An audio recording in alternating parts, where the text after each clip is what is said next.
Olá pessoal, bem-vindos a TA2. E na aula de hoje a gente vai continuar falando sobre essa preocupação da antropologia do século XX em dar conta dos processos de transformação.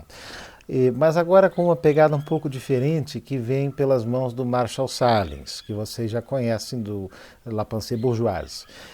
O Sahlins tem um olhar mais atento à dimensão simbólica e cultural do que tinha o Leach de 1950, dos sistemas políticos da Alta Birmânia. E o que ele vai fazer nos anos 70 vai ser tentar fundir a ideia de estrutura e de história, numa análise que possa dar conta tanto da estabilidade quanto da transformação cultural. E para isso ele vai produzir aqui, nesse livro Ilhas de História, uma espécie de teoria da ação simbólica. O que quer dizer, no fundo, que a história é produzida por uma ação humana, mas uma ação humana que não é privada de estruturas. Ela está assentada nas estruturas simbólicas por meio das quais a ação cultural transcorre. Mas é claro que tem muito mais do que isso aí por trás da ideia de ação simbólica. E no capítulo 4 do livro, ele vai tentar aplicar essa ideia a um episódio muito conhecido do universo anglo-saxão, do público de leitores anglo-saxão, que é a morte do Capitão Cook. A gente aqui no Brasil mal sabe quem é Capitão Cook, poucas pessoas sabem, mas os norte-americanos e os ingleses aprendem, as crianças aprendem desde cedo na escola sobre o grande Capitão Cook, uma espécie de mito, um mito burguês, podemos dizer assim, iluminista, um capitão das grandes navegações inglesas do século XVIII, e que terminou de desenhar os contornos do mapa mundi e foi fundamental para a consolidação do grande império britânico. Então, o Capitão Cook é uma figura muito conhecida dos leitores originais dessa obra do Sahlins. Por isso ele não vai explicar muito bem o que é a história do Capitão Cook, porque todo mundo já deveria saber. Mas nós aqui não sabemos muito bem. Então, antes de qualquer coisa, eu vou pedir um pouquinho de paciência para vocês assistirem esse documentário feito por um canal de TV educativa nos anos 90 sobre o Capitão Cook e que ajuda a gente a entender um pouquinho melhor a importância dele nesse projeto de expansão iluminista e colonial europeia e o que aconteceu com ele quando ele, na última navegação dele, retorna à ilha do Havaí, que ele havia descoberto no ano anterior, e lá encontra o seu fim.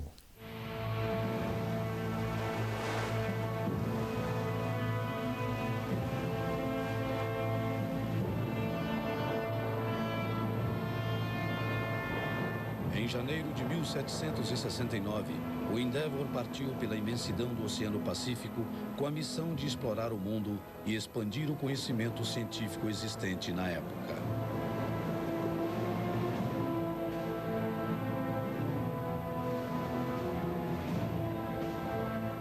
Seus tripulantes foram dos primeiros exploradores a receber ordens para singrar os mares em nome da ciência. Mas a Inglaterra era uma potência colonialista e tinha outras intenções veladas. Só o capitão sabia quais eram elas. O comandante do brig de 3 mastros, James Cook, era o melhor navegador da Marinha de Guerra. A primeira meta do Endeavour era chegar a um paraíso nos mares do sul.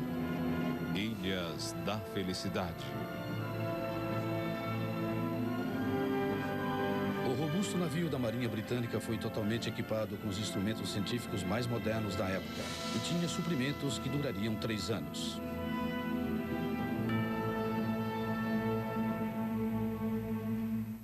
O líder da expedição na época, com 40 anos, filho de um lavrador e um exímio matemático, acabaria se tornando um explorador de renome mundial. O Endeavour zarpou da Inglaterra no dia 8 de agosto de 1768 para explorar latitudes nunca antes visitadas por um navio europeu. No decorrer de 3 viagens durante um período de 10 anos, Cook percorreu dezenas de milhares de quilômetros. Com uma 94 tripulantes, inclusive cientistas e artistas, a expedição ao desconhecido foi motivada pelo desejo de conhecimento numa época em que a Europa lutava para se libertar de uma era de dogmas e preconceitos. Foi o início da era tecnológica, do iluminismo. O comandante tinha que ser mais do que um navegante. Ele tinha que ser um engenheiro, um cientista, inclusive. Em 27 de janeiro de 1769, em condições perigosas, o Endeavour contornou o Cabo Horn, ponto extremo ao sul da América do Sul, onde as águas do Oceano Atlântico encontram-se com as do Pacífico.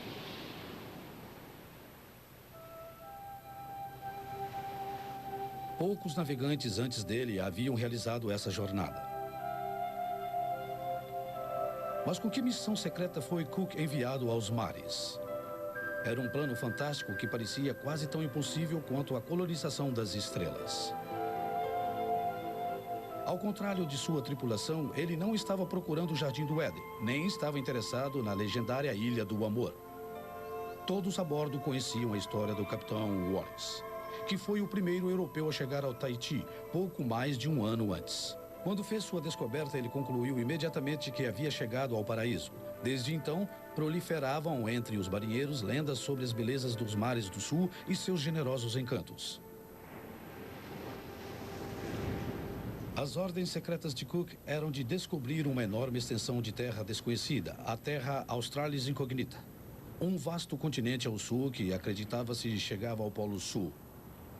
Imaginava-se que ali viviam 50 milhões de pessoas e que havia recursos abundantes em seda, especiarias, pérolas e ouro. Cook era o único homem a quem poderia ser confiada a tarefa de encontrar a terra lendária e reivindicá-la para a Inglaterra. Acompanhando o capitão estava Sir Joseph Banks, da Royal Society, eminente cientista que havia pessoalmente investido 10 mil libras esterlinas na expedição. A pressão pelos resultados era enorme, principalmente para Cook. Nunca antes houvera uma expedição científica de tais proporções. 16 mil quilômetros haviam sido percorridos e 352 dias haviam se passado desde que Cook e a tripulação do Endeavour deixaram a Inglaterra. No dia 10 de abril de 1769, barcos típicos da Polinésia foram ao encontro do navio.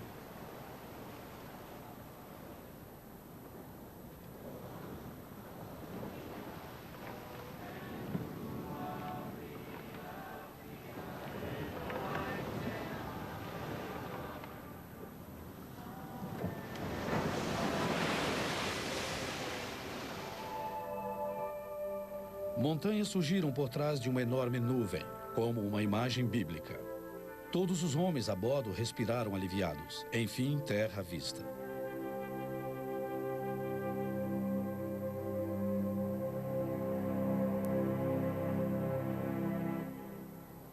Três dias depois, o Endeavour aproximava-se do litoral norte do Tahiti. O navio baixou âncora no limiar do tão sonhado paraíso.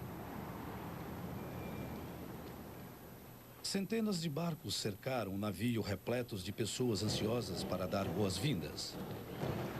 Embora Cook e seus homens não fossem os primeiros estrangeiros a chegar ao Tahiti, só em vê-los os nativos ficavam fascinados. Por sua vez, os europeus maravilhavam-se com aquele mundo misterioso que evocava o paraíso. Os ilhéus recebiam os visitantes com ramos de psang, um símbolo de paz. A atitude extremamente cosmopolita de Cook e sua visão moderna foram fatores-chave na conquista da simpatia dos tahitianos. Eles perceberam que aquele homem os respeitava, bem como a sua cultura, independente da cor, da pele e das diferenças de costumes. Isso aconteceu num período no qual milhares de escravos estavam sendo levados da África para as Américas. Em sua segunda viagem ao redor do mundo, Cook conheceu um jovem sacerdote de nome Omai, que o acompanhou em viagens a outras ilhas. Cook teve acesso a aspectos da cultura polinésia de uma forma nunca antes possível aos estrangeiros. Ele foi coberto de presentes e muitos deles ainda podem hoje ser vistos em museus da Europa.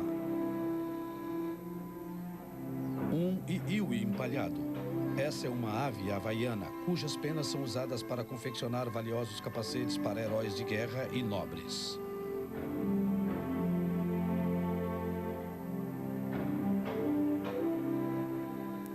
Os desenhos e artefatos que Cook trouxe de suas viagens continuaram fornecendo valiosas informações científicas.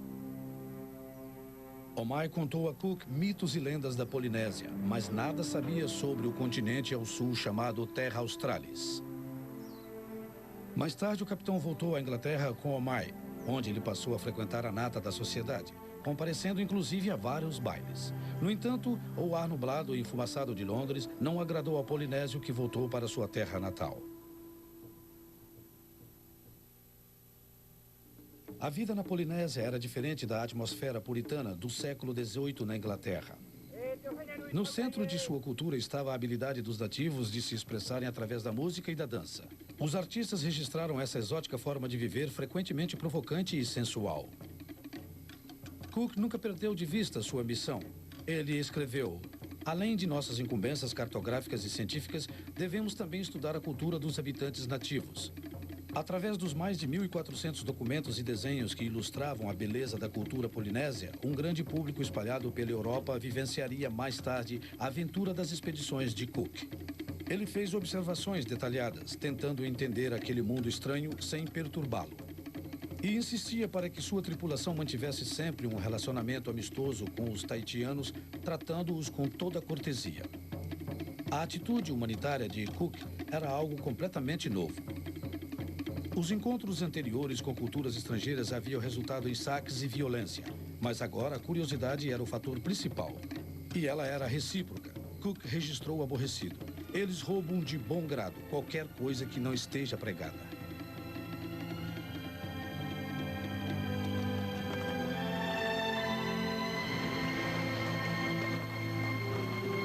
Aquele homem de fortes valores humanitários foi assolado por preocupações horríveis. Como os marinheiros se comportariam naquele lugar que para eles era como o paraíso?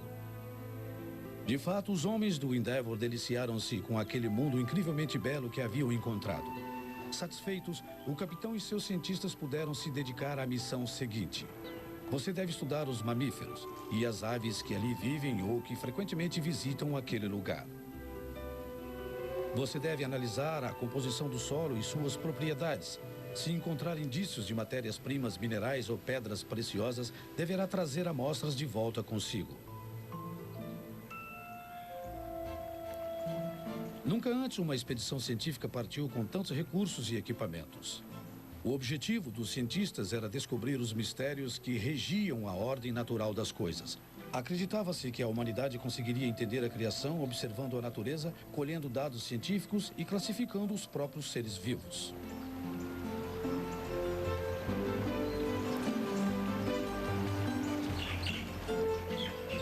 Os cientistas naturalistas europeus puderam prosseguir à vontade em sua busca pelo conhecimento.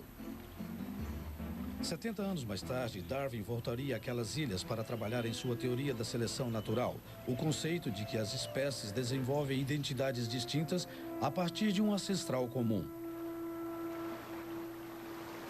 Desde a reabilitação de Galileu e do fim da Inquisição, a curiosidade deixou de ser um pecado mortal. Os cientistas trabalhavam no grande laboratório do navio desde cedo pela manhã até tarde da noite. Em Londres, o almirantado e a Real Sociedade aguardavam resultados palpáveis.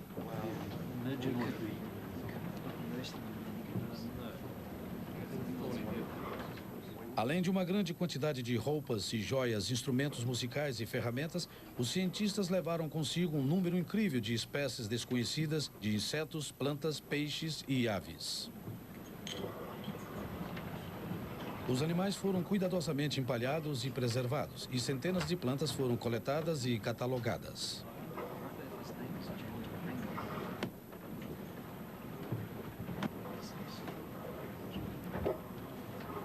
O homem encarregado dessas descobertas científicas era o jovem Joseph Banks.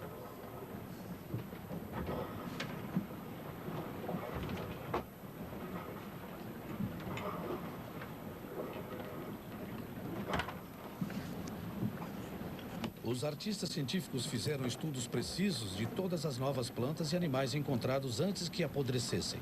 Os artistas retrataram a flora e a fauna com precisão quase fotográfica. Milhares de desenhos e imagens foram criados e legados às gerações futuras.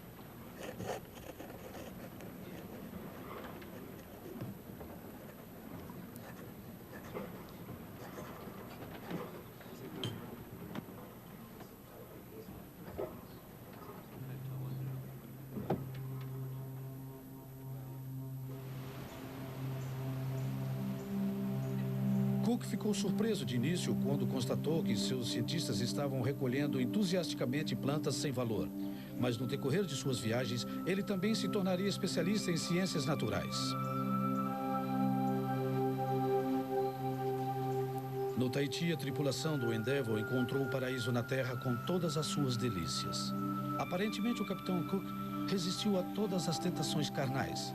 O francês Bougainville escreveu: essas pessoas não conhecem outro Deus além do amor. Cada dia é dedicado ao amor e a ilha inteira é um templo. Todas as mulheres são sacerdotisas e todos os homens são seus adoradores.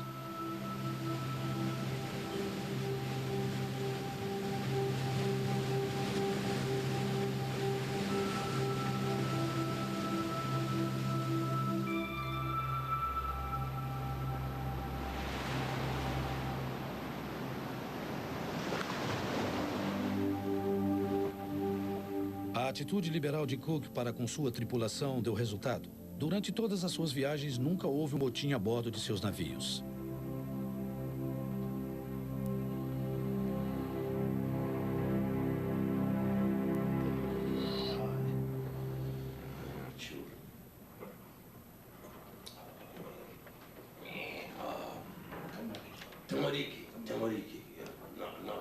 Enquanto sua tripulação mergulhava em aventuras sexuais, Cook estabelecia relacionamentos de natureza política. Ele recebeu o rei da ilha a bordo do Endeavour. Os relatos do capitão falam de um encontro muito interessante com o rei do Tahiti, que tratou o visitante europeu com toda cortesia. Grande quantidade do doce vinho madeira foi consumida e a noite foi um sucesso.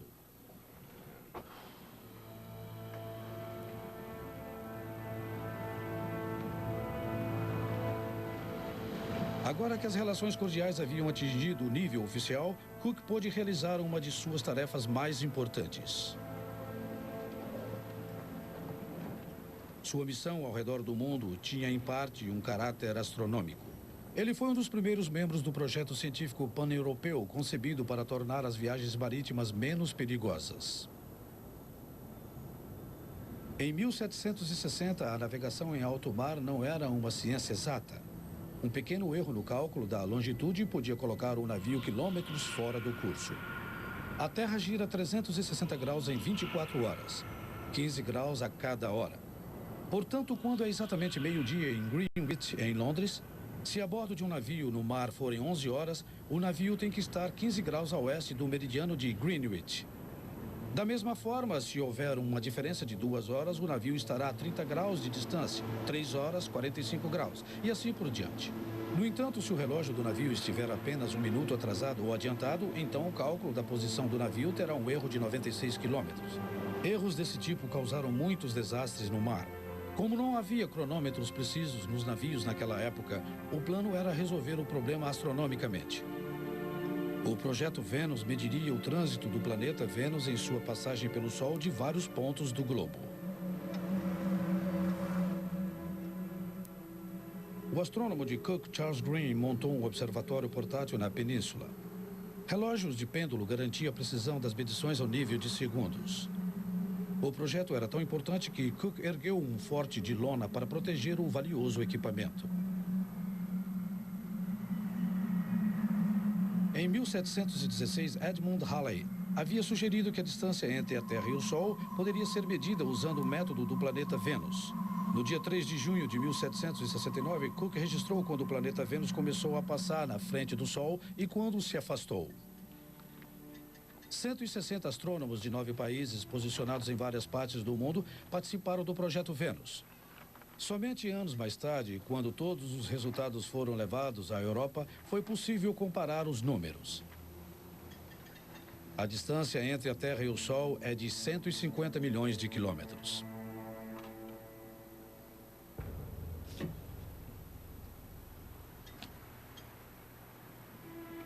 Impressionado com as habilidades marítimas dos polinésios, Cook percebeu que os marinheiros nativos tinham seu próprio método de navegação usando as estrelas.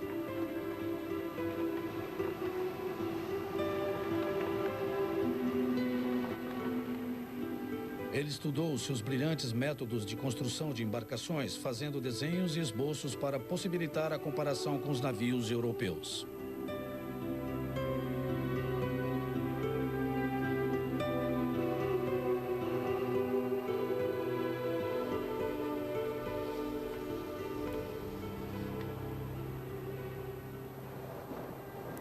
As grandes canoas para longas distâncias lembravam catamarãs. Esses barcos construídos com as ferramentas mais simples conseguiam navegar a 20 nós, ou 37 km por hora, 2 vezes mais rápido que o Endeavour.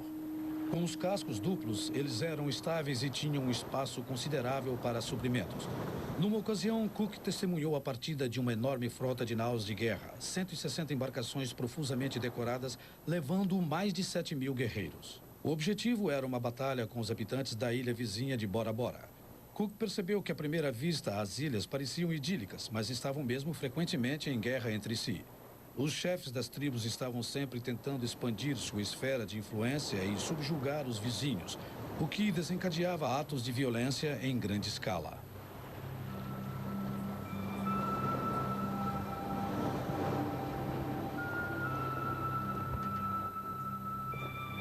A migração em massa dos polinésios começou há 3.000 anos.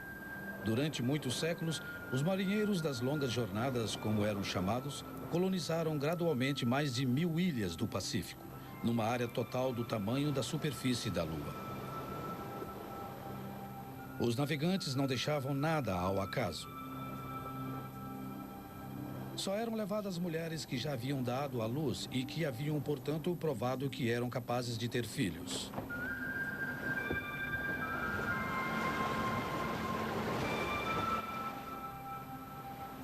Essa era uma forma de garantir que a tribo seria preservada em seu novo e longínquo lar. Os barcos eram carregados com frutas, brotos e sementes.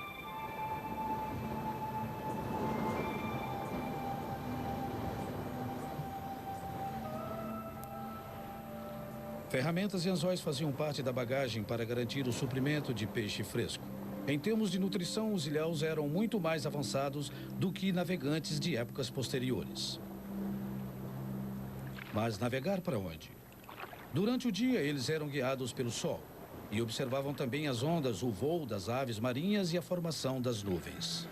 Os polinésios navegaram primeiro do sudeste asiático para o Tahiti, depois para a Ilha de Páscoa a sudeste, para o Havaí ao norte e, finalmente, para a Nova Zelândia a sudoeste. Foi um grande êxodo que durou até 1200 depois de Cristo.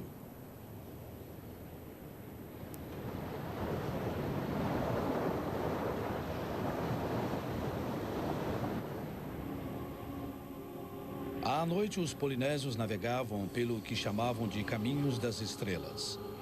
Usando o Cruzeiro do Sul como um ponto fixo, um navegante podia encontrar seu caminho observando as mudanças nas constelações. As órbitas de mais de 150 estrelas eram passadas de geração a geração através da tradição oral. Eles sabiam precisamente quando uma estrela estaria visível acima de uma determinada ilha. Quando a estrela guia subia alto demais no céu, o homem do leme orientava-se pela estrela seguinte.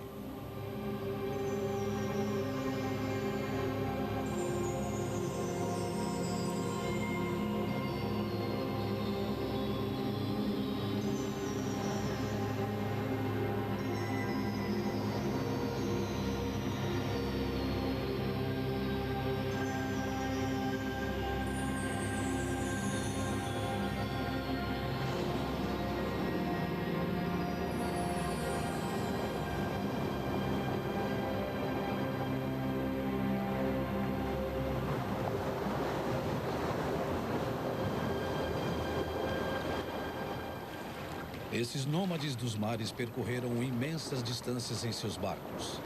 Do Tahiti ao Havaí há uma distância de 5.000 quilômetros. São 4.000 até a Ilha de Páscoa e 5.000 quilômetros até a Nova Zelândia. Considerando-se as incríveis dimensões do Oceano Pacífico, os corajosos exploradores polinésios eram realmente dignos de admiração. Os ilhéus usavam misteriosos gráficos de barras para navegar. O quadriculado dos gráficos formava um sistema simples de coordenadas. As barras curtas representam as correntes. As linhas curvas indicam o marulho.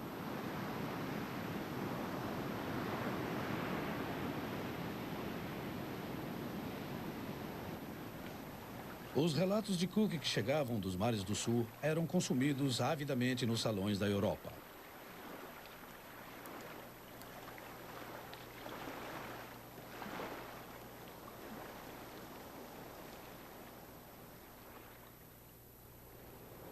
O recém-descoberto interesse pelos povos e culturas estrangeiros teria uma enorme influência nas artes, na literatura e nas ciências sociais. Uma tendência generalizada de voltar à natureza espalhou-se pela Europa, um mundo glorificado. Mas a realidade era muito diferente.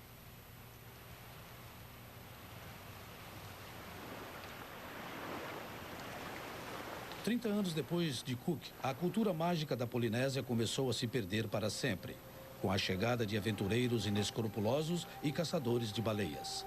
Missionários obcecados com seus deveres forçaram os nativos a abandonar seu modo de viver tranquilo e natural. As grandes potências destroçaram a Polinésia. Quase 200 anos depois de Cook, os franceses testariam bombas atômicas no atol de Mururoa. Mas o mito de um paraíso nos mares do sul permanece até hoje. Em agosto de 1769, forçado por ordens secretas do almirantado, Cook deixou as ilhas. Você navegará para o sul em busca do continente meridional mencionado em segredo durante o tempo que for possível. Com esse ato, você aumentará o prestígio da nação como potência naval, prestará vassalagem ao trono da Grã-Bretanha e ajudará a ampliar o seu comércio e sua presença nos mares. O navio partiu em sua jornada para a Nova Zelândia e Austrália, sob as estrelas do Cruzeiro do Sul.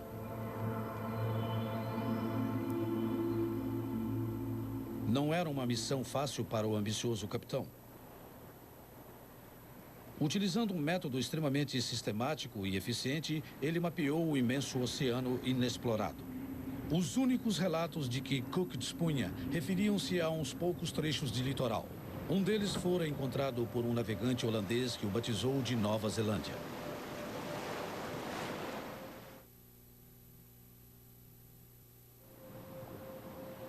Enquanto o Endeavour do capitão Cook navegava para o oeste, a bordo ninguém sabia se voltaria algum dia para casa. Mais tarde, naquele mesmo ano, os vigias de Cook relataram ter avistado enormes objetos desconhecidos. Eram as baleias dos mares do sul. A tripulação acreditava que estava se aproximando da misteriosa terra Australis Incognita. E então, repentinamente, surgiram barcos a remo, cada um contendo 40 pessoas de uma raça desconhecida. Mais tarde, Cook ouviria suas lendas.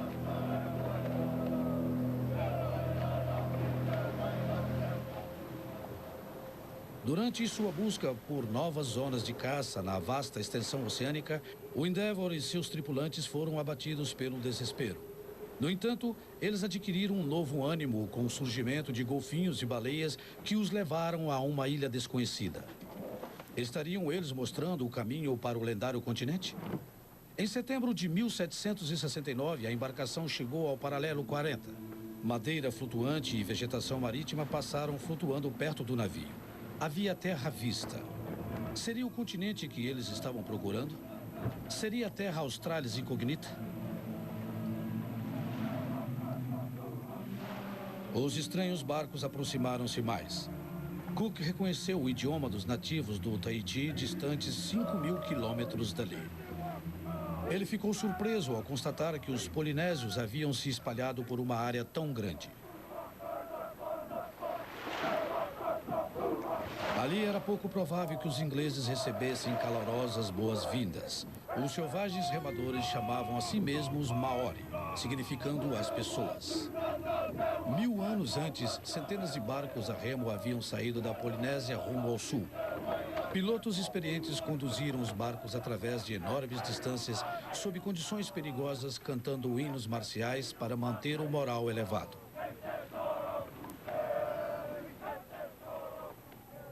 Os Maori colonizaram um reino insular repleto de maravilhas naturais e criaturas fantásticas.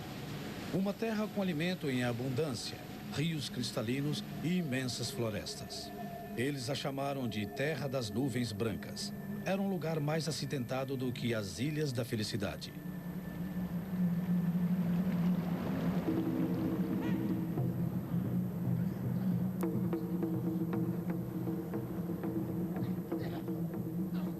Cook foi o primeiro europeu a chegar à Nova Zelândia. O contato inicial com os Maori não foi amistoso. A dança haka e a língua de fora tinham a intenção de assustar os inimigos dos Maori. Só mais tarde, Cook percebeu que a dança guerreira daquela tribo selvagem era também uma forma de saudação.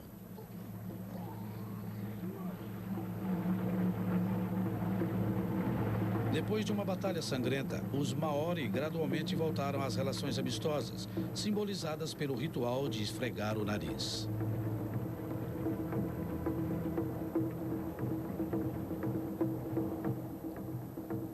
Os europeus admiraram suas tatuagens artísticas, uma prática típica dos mares do sul que foi mais tarde imitada em todos os portos do mundo.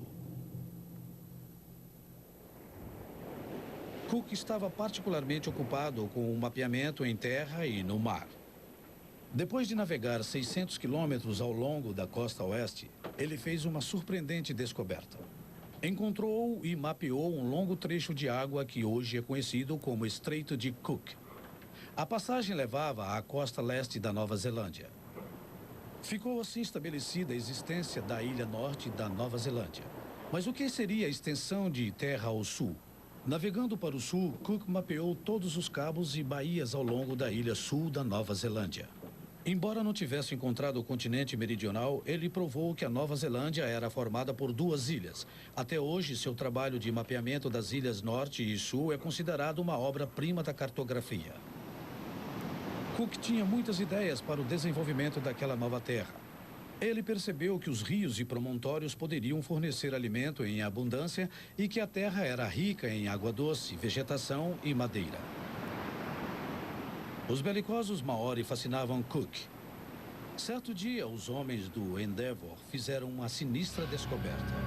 À sua moda geralmente tranquila, Cook registrou em seu diário: em praticamente todas as baías nas quais nos aventuramos em terra, encontramos ossos humanos perto de fogueiras. Cook sempre suspeitou que houvesse canibais nos mares do sul. Durante a viagem, um marinheiro foi feito prisioneiro e devorado. Cook não fez qualquer tentativa de retaliação. No século XVIII, nada atraía mais atenção tanto de quem viajava quanto de quem não viajava, quanto as histórias sobre canibalismo.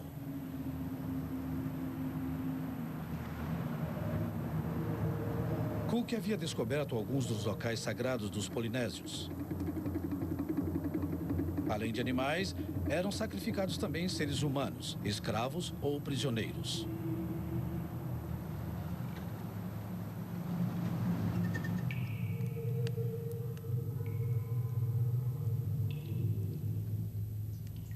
Os antropólogos confirmaram que o canibalismo era praticado não pelo alimento, mas por razões religiosas. Cook foi convidado para um desses mórbidos rituais. Ele percebeu que a pessoa morta não foi completamente comida. Os Maori acreditavam que os deuses ficariam satisfeitos com os gestos simbólicos de comer.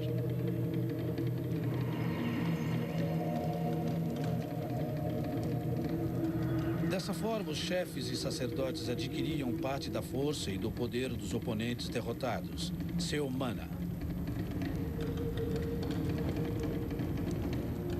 Os relatos de Cook sobre esses eventos sinistros são tão desapaixonados quanto os de qualquer antropólogo.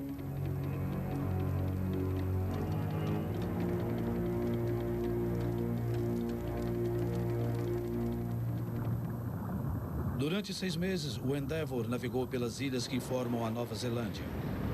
Depois de 2 anos no mar, havia poucos homens a bordo que não preferiam voltar para casa.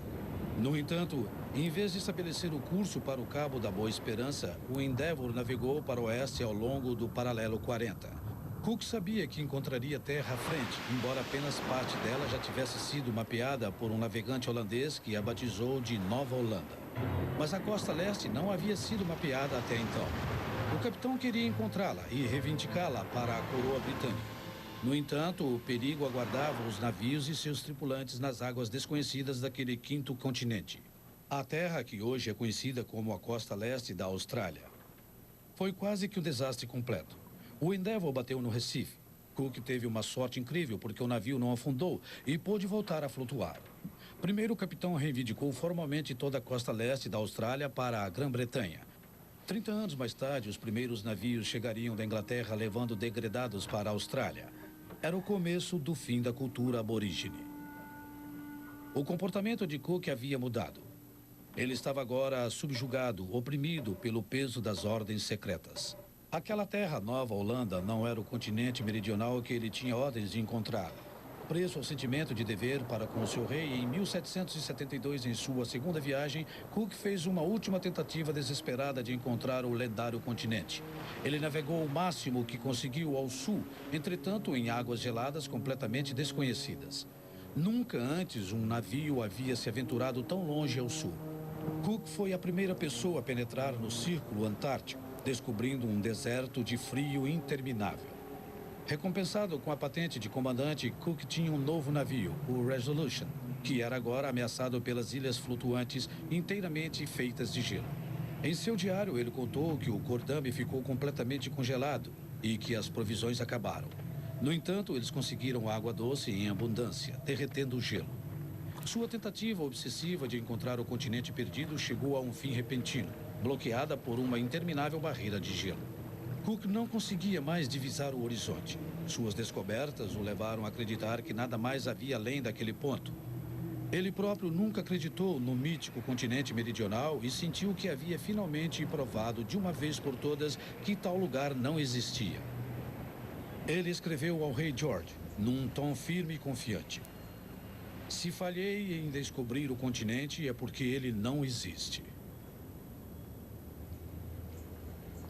Era como se ele quisesse dizer: vamos pôr um ponto final nisto.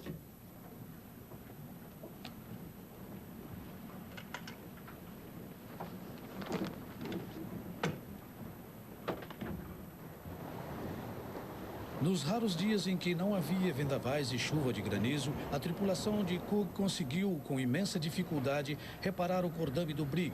Depois dessa perigosa incursão pela terra do gelo eterno, o Resolution mudou o curso e rumou para o norte, numa nova missão. O tempo melhorou e também o ânimo do comandante.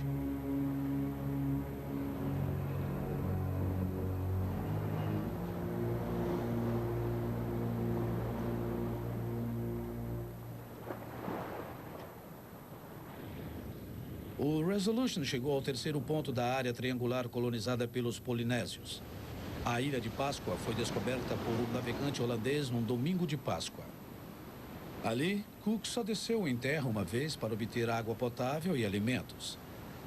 Depois de verificar e mapear a ilha com sua costumeira precisão, seus homens procuraram áreas de floresta onde poderiam encontrar lenha. Mas os imigrantes polinésios haviam chegado primeiro.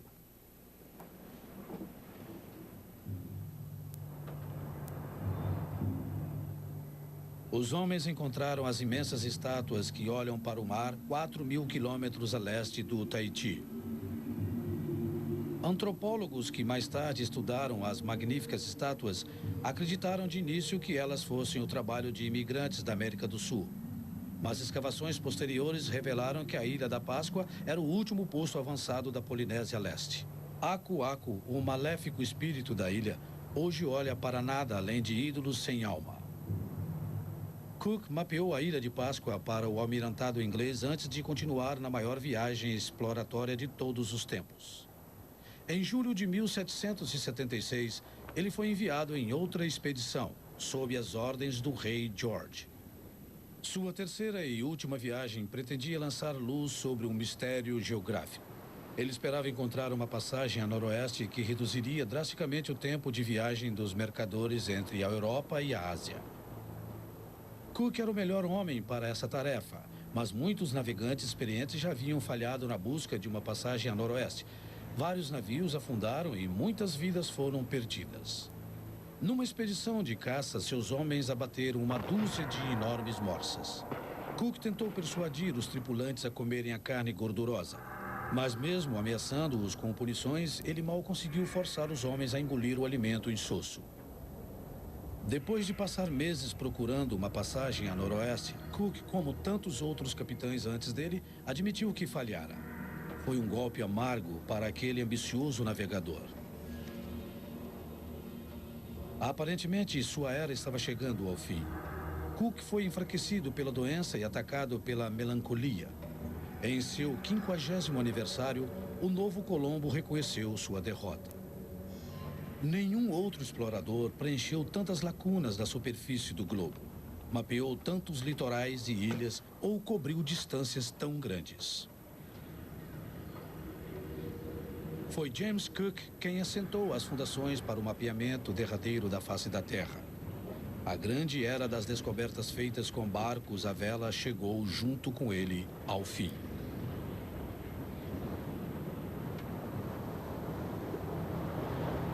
Cook passou toda a sua vida no mar, nunca poupando a si próprio, seus tripulantes ou seus navios. No entanto, uma curiosa atmosfera dominou sua última expedição. Um estranho pressentimento tomou conta do navio.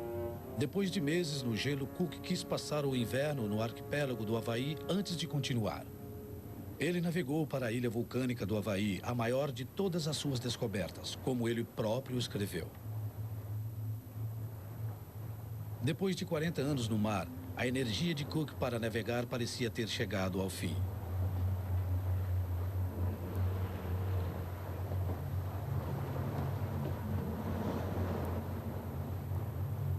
Os nativos interpretaram a brilhante vela branca do navio inglês que se aproximava como um sinal especial dos deuses. E o destino seguiu seu curso.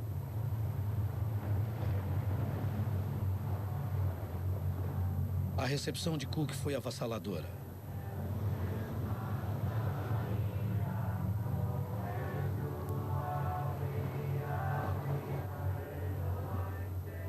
Por uma contingência da sorte, esperava-se a manifestação de um poderoso Deus precisamente na direção em que o navio de Cook apareceu. Era o início do festival anual em honra de Lono. Os havaianos estavam ávidos para encontrar seu amado Deus que havia prometido a eles grandes dádivas quando voltasse.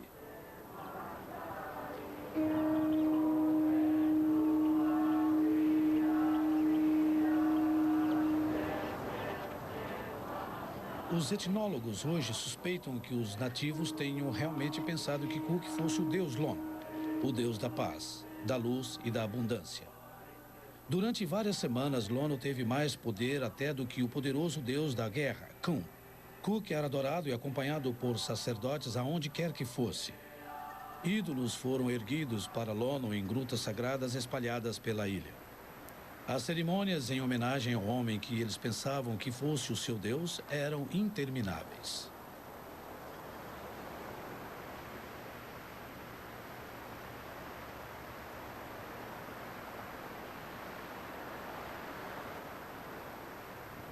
Quando os europeus chegaram ao Havaí, eles encontraram uma cultura profundamente religiosa e supersticiosa, dominada pela experiência dos fenômenos naturais. Acreditava-se que o poderoso deus Pele vivia dentro do vulcão. As flores Ti tinham um significado importante. Para os havaianos, elas protegiam dos maus espíritos e da má sorte. Com suas danças, rituais e orações, os nativos do Havaí tentavam aplacar o temperamental Pele, evitando assim as erupções vulcânicas. Sacrifícios, alimentos, joias envolvidas em folhas desta planta eram oferecidos ao deus colocados na borda da cratera ou jogados dentro do vulcão. Os nativos esperavam que Pele fosse piedoso e aceitasse as oferendas. Depois de 2 semanas de adoração, o ânimo com relação a Cook mudou de repente. O reino do falso Deus chegou ao fim.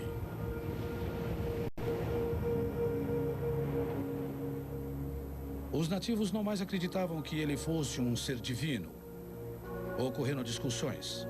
Os visitantes ingleses haviam esgotado a hospitalidade que lhes fora oferecida.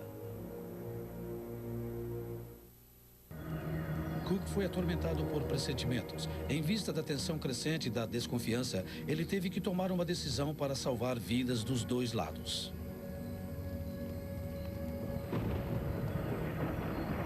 chegara o momento de zarpar.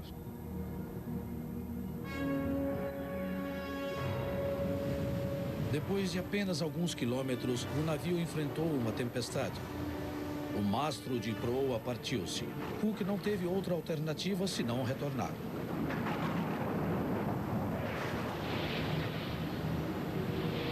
No entanto, o navio agora estava sem a grande vela quadrada que era o símbolo de Lono. Os nativos ficaram com medo.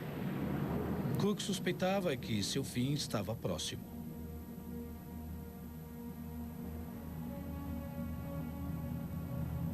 Os havaianos acreditaram que quando Cook partiu, o deus da guerra, Kun, tornou-se novamente a deidade reinante.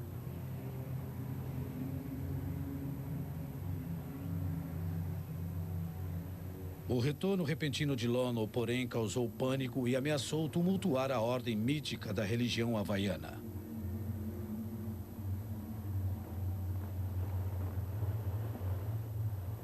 A tripulação de Cook sentiu que estava sendo forçada a voltar numa situação extremamente delicada. Não havia espaço para dois deuses ao mesmo tempo. Os sacerdotes consultaram os oráculos e a resposta dos deuses foi de que eles deveriam declarar guerra ao falso deus. As danças que antes eram inofensivas agora simbolizavam a morte e a destruição.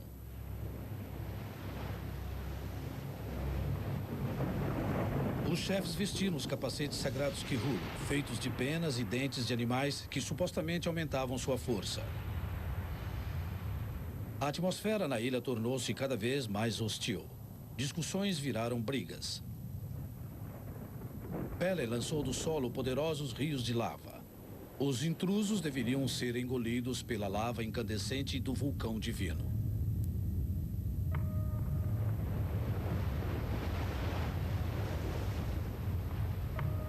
Quando um barco que continha armas foi roubado dos marinheiros ingleses certa noite, a situação piorou. O comandante inglês ficou furioso. Com uma escolta de marinheiros armados, ele tentou forçar o retorno do barco roubado. O outrora cauteloso e humanitário Cook queria agora levar o rei havaiano como refém à força. A punição para isso era a morte. A discussão tornou-se uma briga violenta, mas Cook permaneceu firme. No entanto, de acordo com versões contemporâneas, ele se afastou e um guerreiro nativo o apunhalou pelas costas.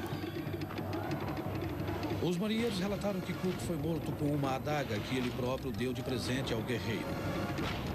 A represália inglesa foi violenta. Uma expedição cuja intenção era beneficiar a humanidade terminou com o trovejar dos canhões.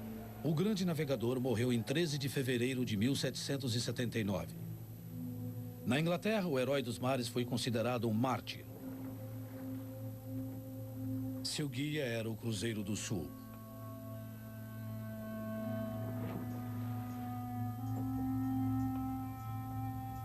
Depois de sua morte, a tripulação fez uma pavorosa descoberta. O corpo de Cook fora esquartejado. Seus restos mortais foram distribuídos entre as famílias mais poderosas da ilha. O Mana era um ritual religioso que trazia força divina que só poderia ser recebida dos mortos. Para os havaianos, aquela era uma grande honra. Para os europeus, era um ato bestial de selvagens primitivos. Diz a lenda que o cronômetro de Cook parou para sempre no dia de sua morte. Sua sede de exploração lhe trouxe muitas honras, mas foi sua morte que lhe deu fama imortal. Minha ambição não era apenas ir além do que qualquer homem que me precedeu, mas de chegar tão longe quanto seria possível a qualquer homem. James Cook.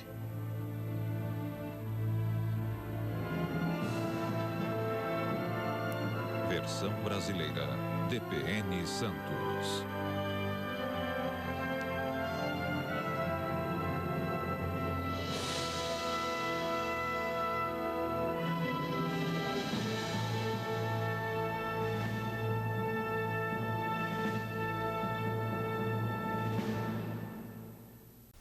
Bom, esse documentário feito pela Discovery, no programa Discovery Civilization, né, Tem muita coisa que a gente pode falar sobre ele. Ele não é o nosso assunto central aqui hoje, mas ele dá um pouco noção para a gente de como essa figura do Capitão Cook foi importante na construção do imaginário social do mundo anglo-saxão, né?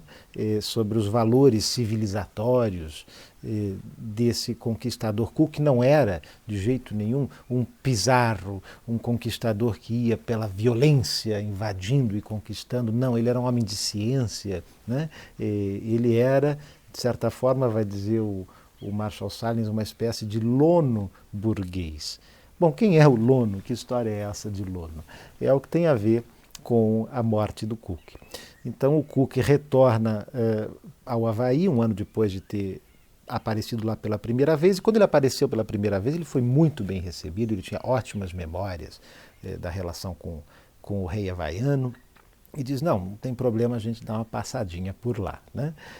Só que acontece que ele me chega exatamente no momento em que está havendo esse grande ritual, o Maka'iki, que ocorre uma vez por ano, em que o deus da guerra, Kun, é posto em suspensão, e é o tempo de reinado do deus da paz, o deus Lono, e cujo símbolo é uma espécie de bandeira branca, um escudo branco. E exatamente quando se esperava então que o deus Lono chegasse do mar, me chega o barco com as velas brancas do Capitão Cook. Ora, isso foi muito conveniente para o ritual havaiano, porque agora eles tinham um deus Lono de carne e osso, né, para assumir os papéis esperados do deus Lono nesse ritual. Ele tinha que circundar a ilha em determinada direção. E isso tudo foram grandes coincidências, porque foi exatamente o trajeto que o Cook estava fazendo. Então, na hora, esse evento foi tomado pelos sacerdotes havaianos como, nossa, perfeito, para encenar o poder do deus Lono sobre o deus da guerra, Kun. E o deus da guerra, Kun, estava associado à figura do rei, ao governo mais cotidiano da ilha. Então esse período do Maka'iki é onde os sacerdotes de Lono ganham grande proeminência. E o que aconteceu ali foi que o Cook foi, de certa forma, bem aproveitado pelos sacerdotes no conflito que os sacerdotes tinham com o rei, e nada melhor para dar materialidade a isso do que você ter um deus Lono de carne e osso encarnado na praia, né? E aí, no primeiro momento, o Cook se prestou bem a esse papel. O problema é que isso devia durar uma semana. E esse Cook Lono foi ficando, e não saía, e as tensões começaram a crescer, porque era preciso ao final, e o ritual previa que no final o rei fosse até a praia e destruísse a imagem de Lono para que o deus da guerra Kun pudesse voltar à terra e o ciclo anual recomeçasse. E em poucas palavras, o que acontece é que o Cook vai embora, mas quebra o mastro do navio, ele tem que voltar, e quando ele volta, então os guerreiros do rei veem nisso o sinal de que era preciso fechar o ritual. E o Cook acaba sendo morto, como Lono deve ser, morto para que o deus da guerra volte a reinar.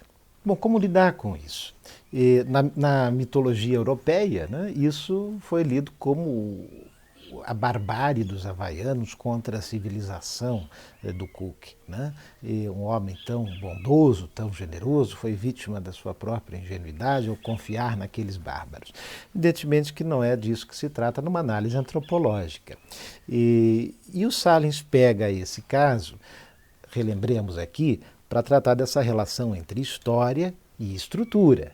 né? A questão central é a gente aqui pensar sobre como lidar com os processos de transformação da estrutura pela história, ou em que medida a história afeta a estrutura afeta a história. É possível juntar essas duas dimensões analíticas que ficaram tanto tempo separadas na tradição antropológica? Para o Salins, sim, é possível. E a primeira coisa que ele vai nos dizer, logo no começo do capítulo 4, é que aquilo que é contingente, ou seja, um evento casual, uma coincidência, uma coisa que não acontece sempre, a chegada do Capitão Cook naquele momento, naquele lugar, aquilo que é contingente só se torna plenamente histórico quando é significativo. Ou seja, quando ele toma uma posição em um esquema de significados, em um esquema simbólico, em um esquema cultural. É quando aquele acontecimento fugidio, contingente, ocasional, é interpretado à luz de uma estrutura simbólica, é que ele se torna histórico. A chegada do Cook no Havaí naquele momento foi objeto de uma interpretação feita a partir de uma estrutura simbólica posta na mitologia havaiana. E foi isso que tornou possível aquele acontecimento casual se tornar história. Bom, e o que diz a estrutura simbólica da mitologia havaiana, né? O Salins explica para a gente que na sociedade havaiana, havia, né, no final do século XVIII, uma estrutura de relações entre os termos sociais. De um lado, deuses, e de outro lado, homens. E que deuses e homens eram irmãos que disputam a irmã mais velha. E o mito é que o homem passa a perna no Deus e fica com a irmã mais velha. Então há aí uma relação entre deuses e homens, em que cabe aos homens ser mais esperto que os deuses. O mito dá, assim, condição de inteligibilidade aos eventos. É por meio dessa estrutura simbólica posta no mito que as pessoas e os grupos leem a realidade e os acontecimentos, inscrevendo-os na história. Mais especificamente, a luta mítica entre Deus e homem é transposta recorrentemente para os processos políticos. E isso é algo do que há registro na história havaiana desse período. Você tinha guerras dinásticas em que se associavam alguns grupos aos deuses, outros grupos aos homens. E você tem aqui, especificamente nesse evento, os sacerdotes de Lono associados ao deus da paz e os guerreiros do rei associados a essa figura do homem que precisa passar a perna no deus. Então Lono vem, ele tem que fecundar a terra naquele ciclo do Macaíque, mas no final ele precisa ser derrotado pelos homens, que vão passar a perna nos deuses. Então, ao pensar a história como algo que é apropriado por uma estrutura simbólica para se tornar compreensível, o Salins vem com um jogo de palavras muito interessante. Ele diz que a história, na verdade, fala do mito, porque o acontecimento que vira a história é aquele acontecimento que é interpretado pela estrutura simbólica do mito. Então, a história acaba servindo para falar do mito. Portanto, ao contrário da nossa tradição ocidental, em que a gente diz, não, história é o que realmente acontece, é uma realidade, e o mito é uma metáfora, uma alegoria, ele diz, não, o que está acontecendo aqui é que a história é, na verdade, uma metáfora para o mito. E o mito é que é a realidade, porque é ele quem dá a estrutura simbólica de interpretação do mundo. Por isso, o Salins pode falar em metáforas históricas e realidades míticas, subvertendo a maneira como a gente, em geral, pensa o estatuto ontológico, né, da história e do mito. E, além disso, há uma dimensão importantíssima nessa análise do Salins, que é levar em conta que existia uma tensão entre os sacerdotes e o rei, né? E os outros reis havaianos, mas o principal deles. E essa tensão também implica uma disputa na interpretação da estrutura simbólica. E aqui ele, então, dá um passo importantíssimo para ligar a estrutura simbólica e a ação social. Porque ele diz, se no campo da mente, como dizia o Leach naquela entrevista, né? It's in the mind, né? No campo do pensamento, da mente, o significado de um signo é construído por uma associação puramente arbitrária entre significante e significado, né? Ou seja, a produção do significado está basicamente assente na ideia de sentido, de produzir sentido. No campo da ação social, nós não temos apenas uma relação entre significante e significado buscando produzir sentido. Nós temos pessoas agindo com interesses. Nesse caso aqui, os interesses políticos dos sacerdotes, os interesses políticos do rei. Não é? Então, a história permitiria fazer uma ligação entre o valor do signo no sistema cultural, no sistema simbólico, o valor do signo é dado pela ideia de sentido, de produzir um sentido para a comunicação, para a transmissão da mensagem, para a explicação do mundo, né, que aparece na cosmologia, no mito, no ritual. Enquanto o acontecimento como uma interpretação, a história como uma interpretação dos acontecimentos feita a partir de uma estrutura mítica, ela chama atenção para o valor do signo na ação, não no pensamento, não na comunicação, mas na ação humana. E aí o que entra para dar o valor do signo na ação não é o sentido, e sim o interesse. Então, o signo na ação tem o seu valor dado pelo jogo de interesses dos sujeitos que estão produzindo uma interpretação válida sobre o evento. Então, não é que todos os havaianos ingenuamente acreditavam que o Cook fosse Lono, até porque o Cook já tinha passado um ano antes ali e ninguém associou ele a Lono. Os havaianos sabiam que aquilo ali não era o deus Lono. Mas os sacerdotes deram essa interpretação em função dos seus interesses. E eles tinham força e poder para fazer essa interpretação ser a que vigia. Então todo mundo fazia de conta que acreditava que aquele era mesmo o deus Lono. Afinal, essa é a interpretação que os sacerdotes estão impondo na ação. Então aqui nós temos o signo na ação humana, dentro de um processo histórico, que é, de alguma forma, associado, sim, e dependente de uma estrutura simbólica, onde o signo tem um valor dado pelo sentido no sistema cultural, mas na ação e na praxis, na prática humana, esse signo passa a ser marcado por um valor de interesse. E quem tem mais poder naquele momento consegue dar a interpretação hegemônica e legítima do que está acontecendo, né? E aí todo mundo segue aquilo. Né? Então, a prática marcada por de alguma relação com uma mitologia é o que o Salins vai chamar de uma mitopraxis. Né? E com isso ele está juntando a dimensão da ação material, humana e interessada, essa dimensão mais infraestrutural da vida social, as relações de poder e de organização social, com a estrutura simbólica do mundo das ideias, do mundo do pensamento, de um sistema simbólico, onde o valor do signo é mais o de sentido. Mas na ação, a ação orientada por uma estrutura simbólica, o interesse entra. E é para falar dessa ação, então, que a gente se usa a expressão ação simbólica. Né? E por isso aqui a gente tem, nesse capítulo 4, o esboço de uma teoria da ação simbólica. Que a ação humana nunca é meramente pragmática, porque ela é dependente dessas estruturas simbólicas postas na dimensão mítica. E o exemplo aí, então, da análise que o Salins faz da morte do Capitão Cook é um bom exemplo disso, de como eventos efêmeros se transformam e se inscrevem em história por meio dessa transposição do signo no campo mental, do sentido e da mensagem, para o campo da ação, de uma ação que é também simbólica, mas marcada pelos interesses dos grupos do momento. Mas não é apenas isso, né? Como diz a propaganda.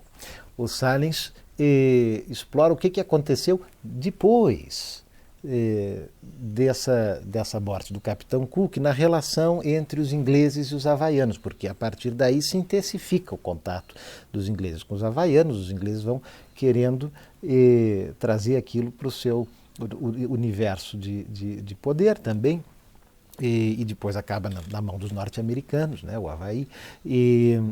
Mas o Salins vai analisar o que acontece depois e como que as estruturas mesmo simbólicas, as estruturas culturais havaianas, embora elas sejam usadas para dar sentido a essa relação com os ingleses, elas também vão se transformando, e vão se transformando em razão dessa praxis humana. Bom, para isso ele vai nos lembrar que na estrutura social havaiana as pessoas estavam sempre procurando se associar a alguém mais poderoso em relações de solidariedade hierárquica, era preciso buscar um senhor, né? E de certa forma essa relação estrutural de busca por uma solidariedade hierárquica aplicada à conjuntura histórica da presença cada vez mais frequente de europeus e ingleses e de um comércio dos ingleses com a aristocracia havaiana, criou uma situação que poderia ser posta nos termos aí bem levi-straussianos de uma equação, né?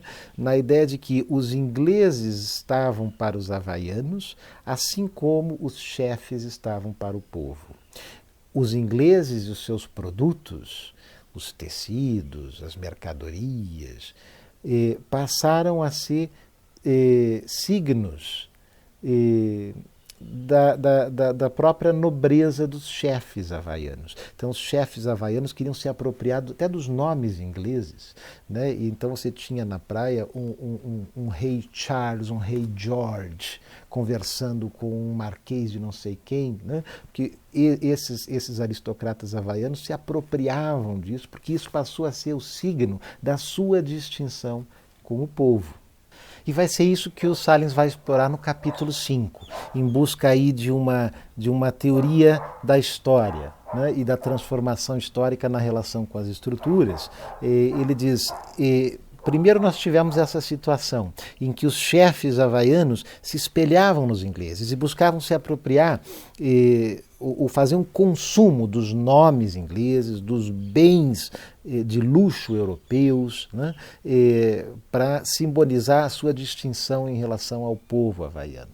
Agora, isso vai ganhando uma dimensão tal com o tempo que começa a promover a própria quebra de alguns tabus importantes na relação entre povo e chefes no Havaí.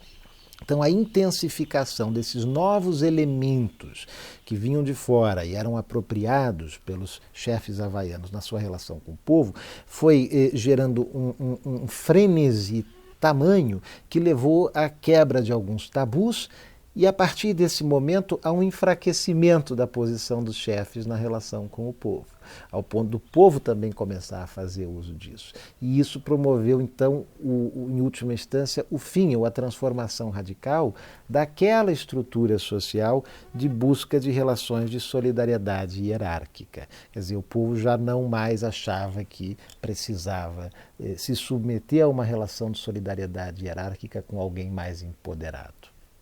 Ou seja, para o Salins, a cultura é uma síntese de estabilidade e mudança.